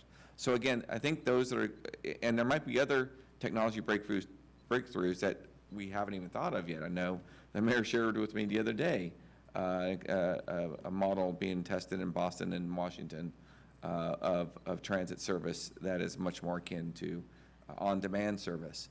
So again, I think where I want our city to be is the ones that are the thought leaders on it, the ones that are always constantly thinking about how to provide those opportunities for our residents. And this is the start. And I do want it to be action-oriented. I think that's one thing we're very good at, is saying, let's not be afraid to take a chance and do this. But again, I agree with both of you, Mr. Mayor and Mr. Johannesson, about our need to, as much as we can, leverage what's out there. I think that's one of the reasons why you started looking at SACOG, is showed up as an alternate one day in a meeting. They were doing some work on it already. We don't go through that process, but we can leverage some of that work. So again, I appreciate the conversation very much, and glad the council is sharing their thoughts on it. So last week I did the keynote for the California Transit Association across the river on transit innovation in the future transit, and I thought I was being provocative when, essentially not saying something dramatically different from what Mr. Christoph said, but also what's going on with autonomous vehicles and a whole range of other things that are existential threats to the basic model of transit that we have had. And for half the room, it was including YOLO Bus. But for the other half, it was, yes, finally some elected official is acknowledging what we know, which is that we cannot make this model of transit work. It's just impossible. You're not going to change your underlying land use pattern, so elected officials stop telling us to run a line 35 if it cannot work. And don't promise to run a line 36 to pick up the second person. But so I think it's exactly the right set of questions for us to be asking. And with the tools of Uber and Lyft on autonomous vehicles and other things, we have a better toolbox. But it feels like we need to have, we and the commission, and maybe with some external folks to come, to come and spark thinking of ours and staff and the commission and some of our other partners, to get that going. So I don't know if it was the executive director of Muni or of MTC who was completely immersed in this, like, what does transit look like if autonomous vehicles are ubiquitous? What does transit look like? Because the research is showing that transit is going to be completely inviable, the traditional transit, except in very, very high density corridors. Everywhere else, having a transit line is not going to make any sense. So the smart transit agencies are trying to figure out, okay, well, what is our role? Do we continue to be a bus operator? Are we a broker of mobility, essentially, instead? And so maybe we invite her or a couple of other innovators in that space just to help us start the conversation right at the policy level in order to help staff, to help us get started on so we can take all this energy and enthusiasm and action orientation and really deliver something meaningful. Mr. Johannesson? Yeah, maybe just bouncing off that, one of the reasons I think that what we're doing this is it's a quality of life issue. Yeah. There's a certain amount of health issue involved too if there's walking or biking, but I think one question you probably want to ask people is, what would you do different if transit wasn't an issue for you? And so you'll find people that either it's not an issue because whatever they do during their life, they drive their car and it's working just fine. But you'll have other people that say, well, gee, I can only go to the store once a week because that's how often the bus comes or the paratransit comes.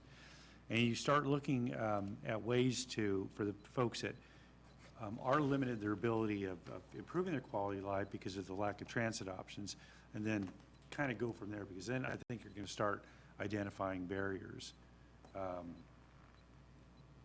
in terms of asking people. Excellent. Yeah, so it's a user design. Exactly. Right. It's part of the reason why the innovation team concept to me makes some sense, but just it's a user design approach as opposed to a stakeholder approach to scoping out what's possible. It sounds like there's a lot of interest in this.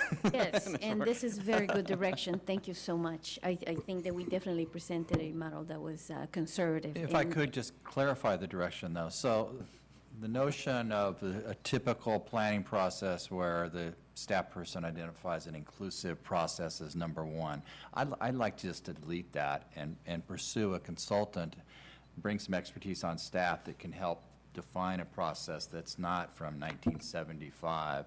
I think we heard that pretty clear today. We do want to move quickly, but I do think we need, and Anna and Denix and the staff have done a great job, but we do need to have some expertise of somebody that may be just a little bit outside. So if we could, I'm hearing a little bit that you want a different process and not invite the usual suspects who will immediately say that's never been the way we've done it before. We can't do it that way. Federal law prohibits us from doing that. So I'm thinking that Terry Bassett. You know what I'm saying? I mean, because we know exactly where he's headed, so. Well, I'm not. So if we could focus maybe in the very short term rather than bring in the usual suspects and have that is direct staff to focus on a consultant that could be pretty creative and get us back to a schedule. But that notion of an inclusive process, I think I've been through this over the years. It's the recipe for failure. Yeah, and in essence, there were times when we went through the district workshops and brought forth, and it is the usual suspects, and they gravitate right back to don't change where they are, and you respect that, but it's not getting to where it doesn't lead to any breakthrough. So I think I'm in agreement. And I would appreciate, as the mayor suggested, maybe bringing in as a different method of outreach. I think that's been one of the challenges we've had is how do you reach the public? The mayor, you've really challenged our thinking on this in terms of how do you engage the public in ways and provide and get their feedback into it without having a meeting at the Yolo County Library or at the, at the rec center or community center or whatever it is, that forces them to get out of their chair. How can you gather that feedback? One of the things that, for instance, the unsaid data points that I at least took from and contemplating a park and ride was it actually worked when we were doing the Fix 50, is that was real data. People were showing up and getting on it because it was a direct shot to downtown. Very few stops got there. And the only reason it didn't work anymore is because we stopped it. And we went back to life as normal after 50 was fixed. So again, we could have kept it going if we would have just read the tea leaves or read the data that was in front of us. So again, I was asked that we take that course, maybe adding the innovation team just to help with the outreach and think about it differently. Okay. Mayor Pro Tem Sandin? Thank you, Mr. Mayor. And I think I heard, I heard you, Mr. Mayor, and Mr. Johannesson mention kind of inspirational, kind of something different. I heard you say thinking differently, Mr. Johannesson. So in terms of finding a consultant, I think that might be the tricky piece, is to not necessarily have someone that comes and does transportation demand management plans and goes through the same process, but someone that can push us, and we could be thinking in scenario kind of modeling, or, in terms of stakeholder input in a different way. And I do think that'll get us there. All right, so this is an information item only, so you don't need direction from us, but it sounds like the city manager is intending to reboot this item with all deliberate speed. So, great, thank you. Thanks very much. Thank you. All right, that brings us then to council calendar. Berlin.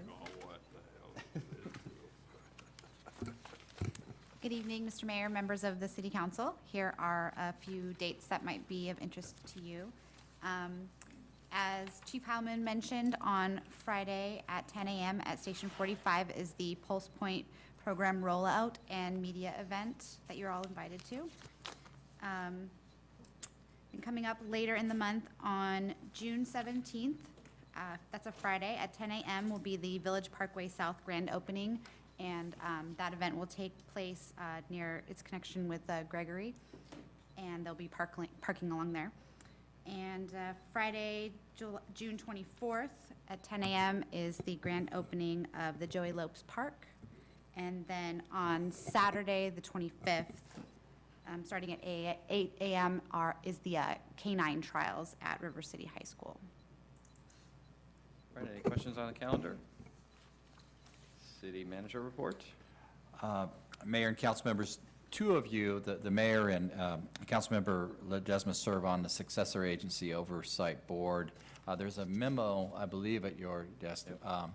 We were following state law, and we were going to have a consolidated oversight board made up of all the county agencies by July 1 of 16. The law now has changed. That has been delayed to 2018. So while the business of the oversight board is wrapping up, we canceled another meeting in June. We're going to continue to follow the consolidated oversight board process, make sure we're informed of that. And if there's any need for the West Sacramento Successor Agency meetings, we will call one. But we really don't anticipate any big issues coming up this calendar year.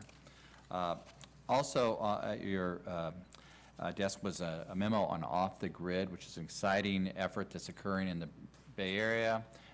50 locations throughout the Bay Area where they gather food trucks, cabanas, and so on. Staff, largely through Parks and Rec and Police Department, Fire Department, Public Works, have reached agreement with Off the Grid, which is based in San Francisco. They will hold their first event on June 12th from 11 to 4, and that will continue through October.